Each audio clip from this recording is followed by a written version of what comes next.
ವೇದಿಕೆಯಲ್ಲಿರುವ ಗಣ್ಯರೇ, ಸ್ನೇಹಿತರೇ, ಒಡನಾಡಿಗಳೇ ಮತ್ತು ಎದುರಿರುವ ಸುಬ್ಬಣ್ಣ, ಆಗಿನಿಂದ ಸುಮಾರು ಸರಿ ನಿಮ್ಮ ನಕ್ಕೆ ನಾನು ಬೇರೆಯವರು ತಪ್ಪು ತಿಳ್ಕೊಂಡಿರ್ಬೋದು, ನೀವು ನೋಡಿಲ್ಲ.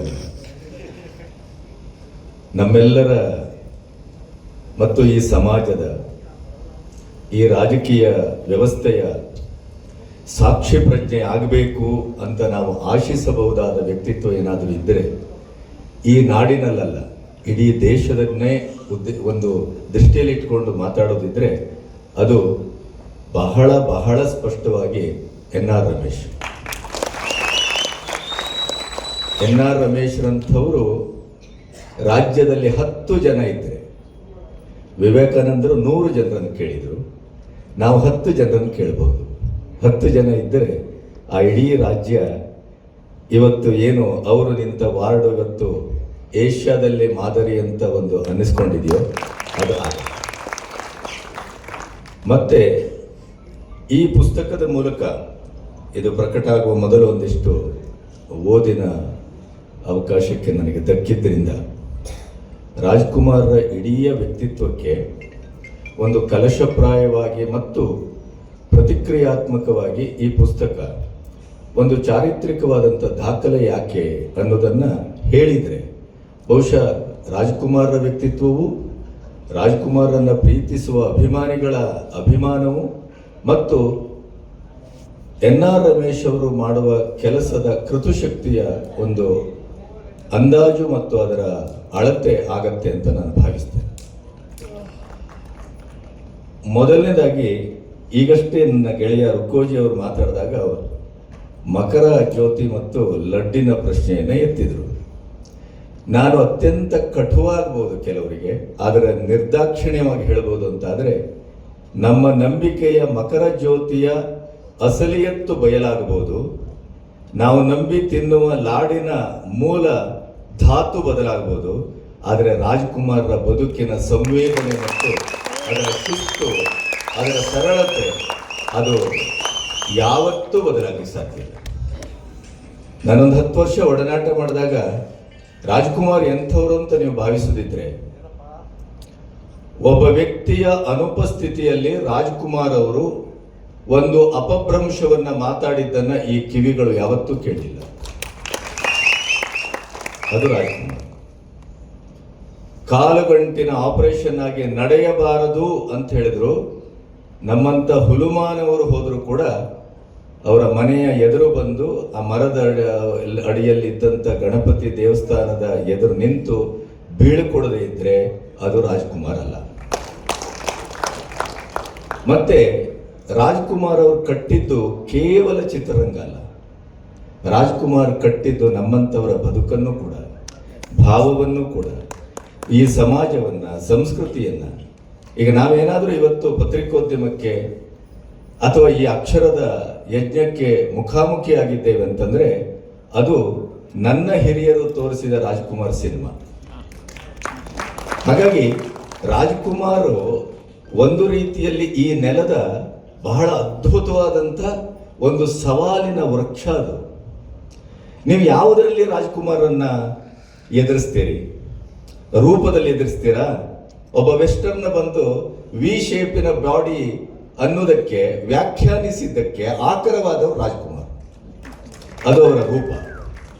ರಾಜ್ಕುಮಾರ್ ಇನ್ಶರ್ಟ್ ಮಾಡ್ತಾರೆ, ರಾಜ್ಕುಮಾರ್ ಹಾಡ್ತಾರೆ ಅಂತ ತುಂಬಾ ಜನ ಮಾಡಿದರು, ಆದರೆ ಅದು ಸಕಾರಾತ್ಮಕವಾಗಿ ನಮ್ಮ ಕಣ್ಣೆದುರು ಆಕೃತಿಗೊಳ್ಳಿಲ್ಲ, ಅದು ವಿಕಾರವಾಗಿಯೇ ಇತಿಹಾಸ ಆಯಿತು. ರಾಜ್ಕುಮಾರ್ ಅವರು ಅಭಿನಯದ ಪ್ರಶ್ನೆ ಬಂದರೆ, ರಾಜ್ಕುಮಾರ್ ಒಂದು ಸತ್ಯ ಹರಿಶ್ಚಂದ್ರದ ಚಿತ್ರೀಕರಣದ ದಾಖಲೆ ನಮಗೆ ಇತಿಹಾಸವನ್ನು ಕೊಡ್ತದೆ. ಎನ್.ಟಿ. ರಾಮರಾವ್ ತನ್ನ ಚಿತ್ರೀಕರಣವನ್ನು ಮೊದಲು ಮಾಡ್ತಾ ಇದ್ರು, 1 ವಾರವ 10 ದಿನವೇನೋ. ರಾಜ್ಕುಮಾರ್ ನಂತರ ಅಭಿನಯಿಸ್ತಾ ಇದ್ರು.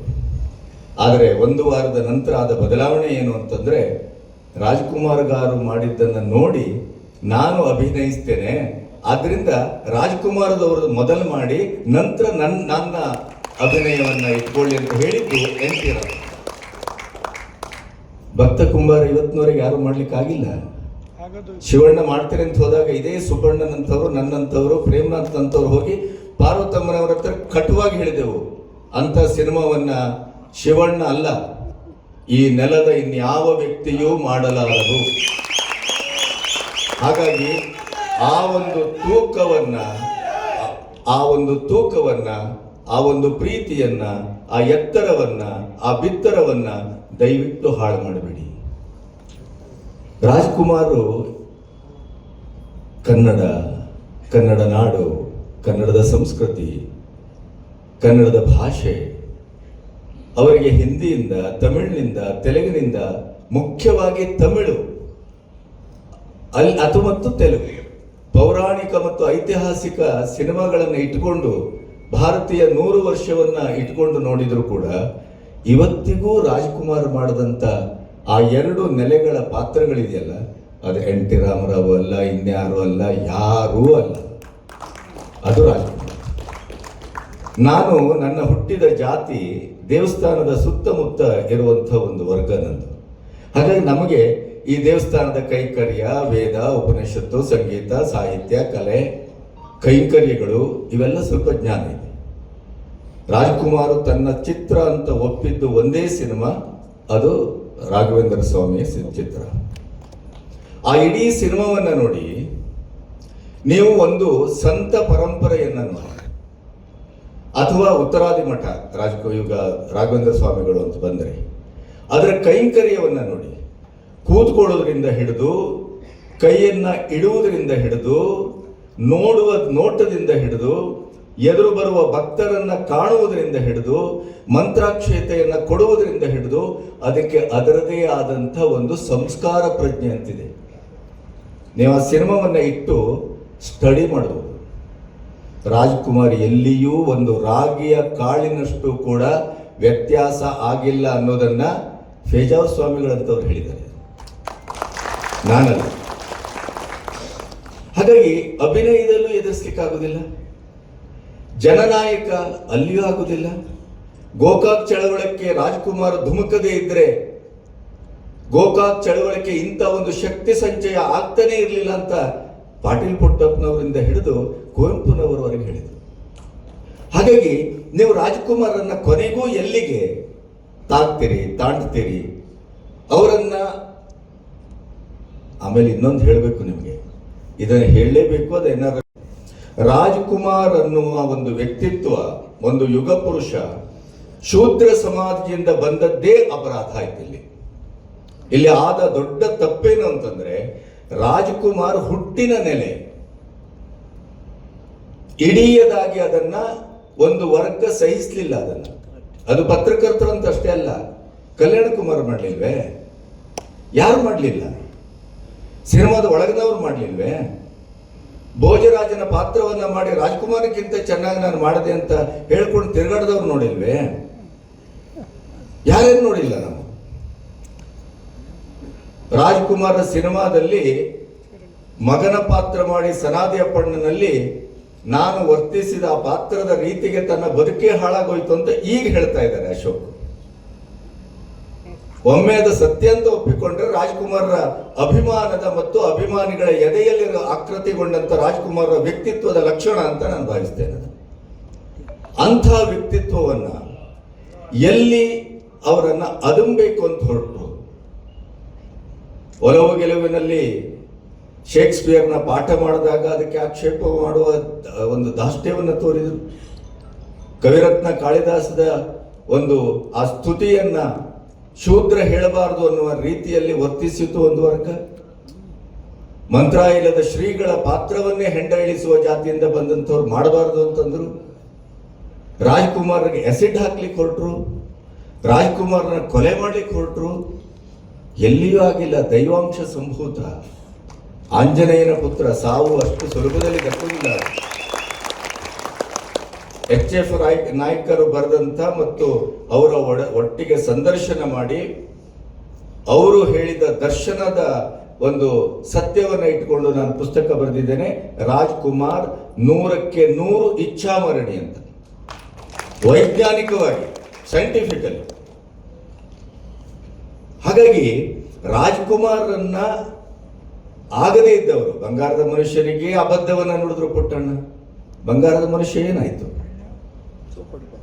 7 ಆನೆಗಳು ಸತ್ತು ಹೋಗಿ ಬೆಂಕಿ ದುರಂತಾಗಿ ಈಗಾದ್ರೆ ನಾನ್ ಬೇಲೇಬಲ್ ವಾರೆಂಟ್ ಅಲ್ಲಿ ಒಳಗಿರಬೇಕಾಗಿತ್ತು ನಿರ್ಮಾಪಕರು. ಆದ್ರೆ ಅಂಥ ಎಲ್ಲ ಸವಾಲುಗಳನ್ನು ಎದುರಿಸಿ ಸಿನಿಮಾ ಮಾಡಿದರು. ರಾಜ್ಕುಮಾರ್ಗಾಗಿ ಜೀವ ಕೊಡಬಲ್ಲೆ ನಾನು ಅಂತ ಹೇಳಿದ್ರು ಅವರು. ಇಂಥ ಸಂದರ್ಭಗಳಲ್ಲಿ ರಾಜ್ಕುಮಾರನ್ನ ಕುಬ್ಜೆ ಮಾಡಿದ್ರೆ ಹೇಗೆ? ಈ ಪುಸ್ತಕದ ಚಾರಿತ್ರಿಕವಾದ ನೆಲೆ ಯಾಕೆ ಅಂತಂದ್ರೆ ಅದು ರಾಜ್ಕುಮಾರನ್ನ ಕುಬ್ಜೆ ಮಾಡಲಿಕ್ಕೆ ಕೊನೆಗೂ ಚಾರಿತ್ರ್ಯ ಹರಣ ಮಾಡಬೇಕು. ಅದಕ್ಕಿರುವ ಏಕೈಕ ಸಾಧ್ಯತೆ ಅಂದರೆ ಚಾರಿತ್ರ್ಯ ಹರಣ. ರಾಜ್ಕುಮಾರ್ ಅವರೊಟ್ಟಿಗೆ ಎಷ್ಟು ಜನ ಅಭಿನಯಿಸಿಲ್ಲ? ಲೀಲಾವತಿ ಒಬ್ಬರೇ ಅಲ್ಲ. ಭಾರತೀಯವರ ಬಗ್ಗೆ ಮಾತಾಡಿದ್ರೆ ಒಂದು 10 ತಾಸು ಮಾತಾಡ್ಬೋದು. ಆಮೇಲೆ ಜಯಂತಿ ಇದ್ದಾರೆ. ಆಮೇಲೆ ಕನ್ನಡ ಚಿತ್ರರಂಗದಲ್ಲಿ ಅತ್ಯಂತ ಮುಗ್ಧ, ಅತ್ಯಂತ ಶುದ್ಧ, ಅತ್ಯಂತ ಭಾವನಾತ್ಮಕವಾದಂಥ ಸರಳವಾದ, ಒಳಗೆ ಮತ್ತು ಹೊರಗೆ 2 ಬದುಕನ್ನು ಇಟ್ಟುಕೊಳ್ಳದೇ ಬದುಕಿದಂಥ ಏಕೈಕ ನಟಿ. ಹಣಕ್ಕಾಗಿ, ಬದುಕಿಗಾಗಿ, ಆಸ್ತಿಗಾಗಿ ಎಲ್ಲಿಯೂ ಯೋಚನೆ ಮಾಡದೇನೆ ತನ್ನ ದೇಹದಿಂದ ಹಿಡಿದು, ತನ್ನ ರೂಪದಿಂದ ಹಿಡಿದು, ತನ್ನ ಅಭಿನಯದವರೆಗೆ ಎಲ್ಲವನ್ನು ಹಾಸಿ ಬದುಕಿದವರು ಯಾರಾದರೂ ಇದ್ರೆ ಅದು ಜಯಂತಿ ಮಾತ್ರ. ಜಯಂತಿ ಯಾವತ್ತೂ ನಾಟಕ ಮಾಡಿಲ್ಲ. ಇವತ್ತು NR ರಮೇಶ್ ತೆಗೆದಿದ್ದಾರೆ ಅವರ ಜಾತಕವನ್ನ. ಲೀಲಾವತಿ ಅವ್ರದ್ದು ಇಷ್ಟು ಜಮೀನಿದೆ, ಅದರ ಕೋಟಿ ಎಷ್ಟು ಅಂತ ಅವ್ರು ಹೇಳ್ತಾರೆ. ಇದೇ ವಿಧಾನಸೌಧದಲ್ಲಿ ನಾನು ಐ ವಿಟ್ನೆಸ್ ಇದ್ದೇನೆ. ಇದೇ SM ಕೃಷ್ಣರವರು ಮುಖ್ಯಮಂತ್ರಿ ಆಗಿದ್ದಾಗ ನನಗೇನೂ ಇಲ್ಲ, ನಾನು ಒಂದು ಇದು ಹಾಗೆ ಹೀಗೆ ಅಂತೇಳಿ ಕಣ್ಣೀರು ಹಾಕೊಂಡು ಗೌರ್ಮೆಂಟಿನ ವತಿಯಿಂದ ನನಗೊಂದಿಷ್ಟು ಜಾಗ ಕೊಡಿ ಅಂತ ಕೇಳ್ತಾ ಇದ್ದಂಥವ್ರು ಇದೆ ಲೀಲಮ್ಮ. ಸತ್ತ ಮೇಲೆ ಪುಸ್ತಕ ಯಾಕೆ ತಂದ್ರಿ ಅಂತ ಯಾರೋ ಅಬದ್ಧ ನುಡಿದ್ರು ಅಂತ ಕೇಳಲ್ಪಟ್ಟೆ. ರಾಜ್ಕುಮಾರಿಗೆ ಚಾರಿತ್ರಿಕವಾದ ಸಾವು ತರಬೇಕು ಅಂತ ಹೊರಟ್ರಲ್ಲ, ಆವಾಗ ಯೋಚನೆ ಇರಲಿಲ್ವ ಇದು? ಈಗ ಲೀಲಮ್ಮ ಇಲ್ಲ ನೀವು ಯಾಕೆ ಪುಸ್ತಕ ಬರ್ತೀರಿ ಅಂತಂದ್ರಲ್ಲ, ಅಂಥ ಒಬ್ಬ ಶಕ ಪುರುಷನಿಗೆ ಇಂಥ ಒಂದು ಚಾರಿತ್ರ್ಯ ಹನನ ಮಾಡುವಂತ ಒಂದು ಅಬದ್ಧವನ್ನು ಅಂಟಿಸಿದ್ರಲ್ಲ, ಅದನ್ನು ನೋಡ್ಕೊಂಡು ಸುಮ್ಮನುಳಿಬೇಕಾ? ಅವರಿಗೆ ಯೋಗ ಇರಲಿಲ್ಲ ಲೀಲಾವತಿ ಅವರಿಗೆ. ಅವರಿದ್ದಾಗಲೇ ದಾಖಲೆ ಸಮೇತ ಪ್ರಕಟಿಸುವಂತ ಸಂದರ್ಭ ಒದಗಲಿಲ್ಲ ಅಷ್ಟೇ. ಆದರೆ ಅವರಿದ್ದಾಗಲೇ ನಾವು ಹೇಳಿದ್ದೆವು, ನಿಮಗಂಥ ಒಂದು ಧೈರ್ಯ ಇದ್ದರೆ DNA ಟೆಸ್ಟ್ ಮಾಡಿ ಅಂತ. ಮಾಡಲಿಲ್ಲ. ಯಾಕೆ ಮಾಡಲಿಲ್ಲ? ಕಾರಿಗೆ ಕಲ್ಲು ಬಿದ್ದರೂ ರಾಜ್ಕುಮಾರ್ ಮನೆ, ದೊಡ್ಡವರು, ದೊಡ್ಡ ಮನೆ. ಅವ್ರ ಮನೆ ಗೇಟ್ ಯಾರಾದರೂ ಮುರಿದ್ರು ಅದಕ್ಕೆ ರಾಜ್ಕುಮಾರ್ ಮನೆ. ಇಂಥ ಒಂದು ಇಡೀದಾದಂಥ ಸುಳ್ಳಿನ ಸರಮಾಲೆಯಲ್ಲಿ ಯಾರಾದರೂ ವ್ಯಕ್ತಿತ್ವವಲ್ಲದ ವ್ಯಕ್ತಿತ್ವವನ್ನು ಇಟ್ಕೊಂಡು ಬದುಕಿದ್ದಿದ್ರೆ ಅದು ಲೀಲಮ್ಮ ಅನ್ನೋದನ್ನ ಈ ಪುಸ್ತಕ ಶ್ರುತಪಡಿಸ್ತದೆ. ಈ ರಾಜ್ಕುಮಾರ್ ಅವರ ಚಾರಿತ್ರ್ಯ ಹರಣಕ್ಕೆ ಹೊರಟಂತ ಒಂದು ವರ್ಗ ಕೊನೆಗೂ ಸೋತು ಇತಿಹಾಸ ಆಯಿತು. ರಾಜ್ಕುಮಾರ್ ಯಾವತ್ತೂ ಕೂಡ ತನಗೆ ಬೇಕು ಅಂತ ಏನನ್ನೂ ಕೇಳಲಿಲ್ಲ, ಏನನ್ನೂ ಪಡೆದುಕೊಳ್ಳಿಲ್ಲ. ಅವರು ಮುತ್ತುರಾಜಾಗಿ ಹೇಗೆ 50ರ ದಶಕದಲ್ಲಿ ಬೇಡರ ಕಣ್ಣಪ್ಪನಾಗಿ ಚಿತ್ರರಂಗಕ್ಕೆ ಪದಾರ್ಪಣೆ ಮಾಡಿದ್ರು, ಅದೇ ಮುತ್ತುರಾಜಾಗಿ ಎಲ್ಲವನ್ನೂ ಕಂಡು, ಎಲ್ಲವನ್ನೂ ಅನುಭವಿಸಿ, ಎಲ್ಲವನ್ನೂ ಕೊಟ್ಟು ಕೊನೆಗೂ ಅವರು ಪ್ರಯಾಣ ಮಾಡಿದ್ದು ಮುತ್ತುರಾಜನಾಗಿ. ಅಂಥ ಮಕ್ಕಳಿದ್ರು ಕೂಡ ಅವರ ಅಂತ್ಯ ಸಂಸ್ಕಾರವನ್ನು ಮಕ್ಕಳಿಗೆ ಮಾಡೋ ಯೋಗ ಸಿಗ್ಲಿಲ್ವಲ್ಲ. ಆ ಸಂಸ್ಕಾರ ಮಾಡುವಂತ ಯೋಗ ಭಾಗ್ಯ ಕೊನೆಗೂ ಸಿಕ್ಕಿದ್ದು ಅಭಿಮಾನಿಗಳಲ್ಲಿ ದೇವರು ಕಂಡಂತ ಅಭಿಮಾನಿಗಳಿಗೆ. ರಾಜ್ಕುಮಾರ್ ಅಭಿಮಾನಿಗಳು ಅಂತಂದಾಗ 80ರ ದಶಕದಲ್ಲಿ ಅಭಿಮಾನಿ ಸಂಘದಿಂದ ನಡೆದಂತ ಅಸಂಬದ್ಧವನ್ನು ಬಿಟ್ಬಿಡೋಣ. ಆದರೆ ರಾಜ್ಕುಮಾರ್ ಅಭಿಮಾನಿಗಳು ಅಂತ ಭಾವಿಸುವ ಯಾರೇ ಆದರೂ ಕೂಡ ರಾಜ್ಕುಮಾರ್ಗೆ ಅನ್ಯಾಯ ಮಾಡುವ ಕೆಲಸವನ್ನು ಮಾಡಿಲ್ಲ, ರಾಜ್ಕುಮಾರ್ಗೆ ನೋವು ತರುವ ಕೆಲಸವನ್ನು ಮಾಡಿಲ್ಲ. ಅದಕ್ಕೆ ಇದು ಸಾಕ್ಷಿ. NR ರಮೇಶ್ಗೆ ಇದರಿಂದ ಏನಾಗಬೇಕಾಗಿದೆ? ಅವರು ಮಾಡುವ ಕೆಲಸಗಳು ಅವರನ್ನ ಇನ್ನು 10 ಶತಮಾನ ಕಳೆದರೂ ಅದು ಜೀವಂತವಾಗಿರುತ್ತೆ. ಅವ್ರು ಮಾಡಿದ ಕೆಲಸ ಅಷ್ಟಿದೆ.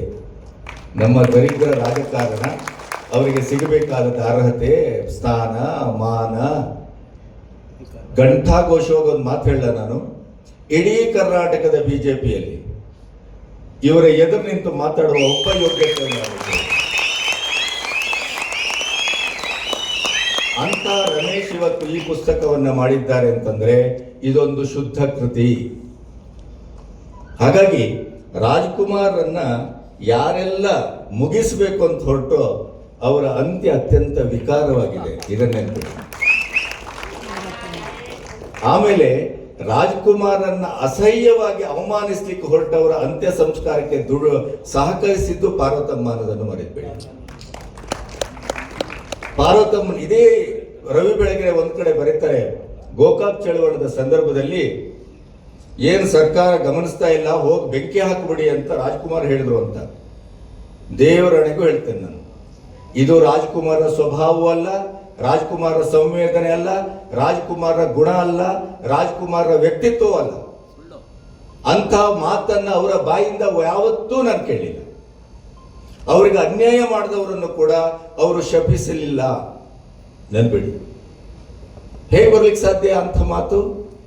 ಅದು ಒಂದು ಶಬ್ದ, ಅದು ಒಂದು ವಾಕ್ಯ ಸಾಕು, ಇಡೀ ರವಿ ಬೆಳಗೆರೆಯವರ ಪುಸ್ತಕ ಒಂದು ಕಟ್ಟುಕತೆ ಮತ್ತು ಅದು ಪ್ರಚಾರಕ್ಕಾಗಿ ಮಾಡಿದಂಥ ಒಂದು ಪುಸ್ತಕ ಅನ್ನೋದಕ್ಕೆ ಇನ್ಯಾವ ದಾಖಲೆಯೂ ಬೇಡ. ಆದರೆ ಎನ್.ಆರ್. ರಮೇಶ್ ಅವರ ಪುಸ್ತಕದಲ್ಲಿ ಸಂಪೂರ್ಣವಾಗಿ